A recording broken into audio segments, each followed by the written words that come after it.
ನಮಸ್ಕಾರ. ನಮ್ಮ ಜೀವನದಲ್ಲಿ ನಡೀತಕ್ಕಂತಹ ಚಿಕ್ಕ ಚಿಕ್ಕ ಘಟನೆಗಳಾಗಿದ್ರೂ ಸಹ ನಮ್ಮ ಇಡೀ ಜೀವನವನ್ನು ಬದಲಾಯಿಸ್ತಕ್ಕಂತಹ ಶಕ್ತಿ ಆ ಘಟನೆಗಿರುತ್ತೆ. ಅದಕ್ಕೊಂದು ಉದಾಹರಣೆ ತುಳಸಿದಾಸರ ಜೀವನ.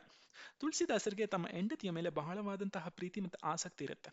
ಪತ್ನಿಯಿಂದ ದೂರವಿದ್ದ ಪ್ರತಿ ಕ್ಷಣ ಅವರಿಗೆ ದುಃಖ ತರ್ತಾ ಇತ್ತು. ಒಂದು ದಿನ ತುಳಸಿದಾಸರ ಪತ್ನಿ ಅವ್ರ ತವ್ರ ಮನೆಗೆ ಹೋಗಿರ್ತಾರೆ. ಆ ಸಂದರ್ಭದಲ್ಲಿ ಭಾರಿ ಮಳೆ ಸುರಿತಾ ಇರುತ್ತೆ, ಜೊತೆಗೆ ನದಿಗಳೆಲ್ಲವೂ ಉಕ್ಕಿ ಹರಿತಾ ಇರುತ್ತೆ. ಆದ್ರೂ ಸಹ ತನ್ನ ಪತ್ನಿಯನ್ನು ನೋಡಬೇಕು ಅಂತಕ್ಕಂತಹ ಆಸೆಯಿಂದ ತುಳಸಿದಾಸರು ಈ ಎಲ್ಲ ಅಪಾಯಗಳನ್ನ ಲೆಕ್ಕಿಸದೆ ರಾತ್ರಿ ವೇಳೆಯಲ್ಲೇ ಅವ್ರ ಮನೆಗೆ ಹೋಗ್ತಾರೆ. ಅಷ್ಟು ಕಷ್ಟಪಟ್ಟು ನದಿಯನ್ನು ದಾಟಿ ಗೋಡೆಯನ್ನೆಲ್ಲ ಆರಿ ತುಳಸಿದಾಸರು ಅವರ ಪತ್ನಿಯ ಕೋಣೆಯನ್ನ ತಲುಪ್ತಾರೆ. ಇದನ್ನೆಲ್ಲ ನೋಡಿದ ಪತ್ನಿಗೆ ಬಹಳ ಆಶ್ಚರ್ಯ ಆಗತ್ತೆ, ಜೊತೆಗೆ ಆಶ್ಚರ್ಯದ ಜೊತೆಗೆ ನೋವು ಸಹ ಆಗತ್ತೆ.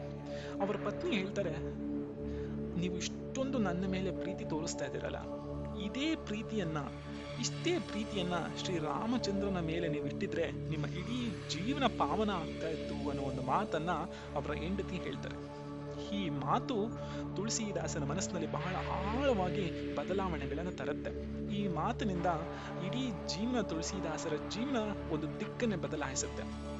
ತುಳಸಿದಾಸರು ಗೃಹಸ್ಥ ಜೀವನವನ್ನು ತ್ಯಜಿಸಿ ಭಕ್ತಿ ಮಾರ್ಗವನ್ನ ಆರಿಸ್ಕೊಂತಾರೆ. ತಮ್ಮ ಸಂಪೂರ್ಣ ಜೀವನವನ್ನ ಶ್ರೀರಾಮಚಂದ್ರನ ಭಕ್ತಿಗೆ ಅರ್ಪಿಸ್ತಾರೆ.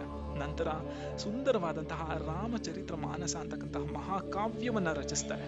ನೋಡಿ, ಒಂದೇ ಒಂದು ಸತ್ಯವಾದ ಮಾತು ಒಂದು ಇಡೀ ವ್ಯಕ್ತಿಯ ಜೀವನವನ್ನ ಹೇಗೆ ಮಹತ್ತರವಾದ ಬದಲಾವಣೆಯನ್ನ ತರಬಹುದು ಅನ್ನೋದಕ್ಕೆ ಇದೊಂದು ಚಿಕ್ಕ ಉದಾಹರಣೆ. ನಮಸ್ಕಾರ.